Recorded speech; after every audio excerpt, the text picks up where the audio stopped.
পরি, তুমি আজকে কোথায় যাচ্ছ রেডি হয়ে? বিয়ে বাড়ি। দেখি দেখি দেখি, ওয়াও, পাপা রেডি হয়েছে, মাসি, পুচকুলি দিদি, আর ওদিকে দিদির শাশুড়ি, আর আমি আর এই যে আমরা যাচ্ছি মামার বাড়ি, মামার ছেলের বিয়ে আছে, সেই জন্য চলো ওখানে গিয়ে দেখা হবে।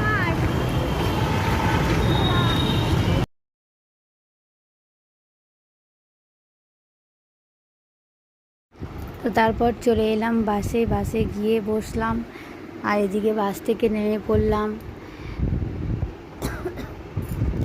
তো বাস থেকে নেমে লজের কাছে গেলাম, আর এদিকে গাড়ি করে দাদা আসছে, সবাই দাঁড়িয়ে আছে, আর নাচ গান তো আছেই, নাচ গান না হলে তো হবেই না। তো পিছনে সবাই ডান্স করছে, আর এদিকে আমরা দাঁড়িয়ে আছি। তারপর খুব মজা হলো, খুব এনজয় হলো। তো এদিকে সব কিছু নিয়ে আসা হচ্ছে, আর এই যে এটা হচ্ছে লজ। তো লজে আমরা যাব, এদিকে আমরা দাঁড়িয়ে আছি, আর এদিকে কী সব নিয়ম সেগুলো হচ্ছে, দাদাকে বরণ টরণ করে নেবে সবাই। আর তারপর ব্যান্ড পার্টিরা বাজনা শুরু করে দিল।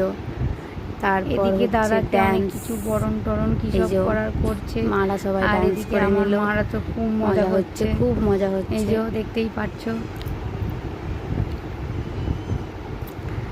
তো তারপর আমরা চলে গেলাম লিফটে, সবাই মিলে চেপে উপরে যাচ্ছি, ছতলার উপরে, ওখানেই হচ্ছে।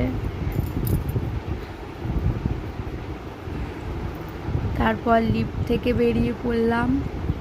লিফট থেকে বেরোনোর পর এত সুন্দর সাজিয়েছে ফুল দিয়ে, দেখলাম ওয়াও, খুব সুন্দর লাগছিল, সুন্দর সাজানো হয়েছে, খুব সুন্দর, কত সুন্দর লাগছিল ডেকোরেশনটা, খুব ভালো লাগছিল।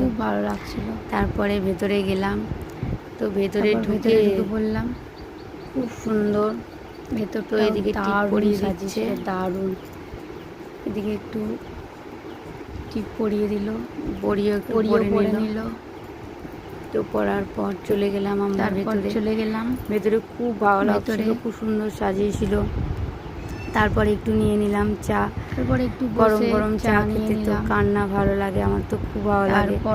তারপর দাদাদের সঙ্গে দেখা হয়ে গেল, দাদা, বৌদি, মাসি, দিদি, অনেক সবার সঙ্গে দেখা হলো। তো একটু ভালো লাগছিল, একটু গল্প করে। বিয়ে বাড়ি গেলে তো সবার সঙ্গেই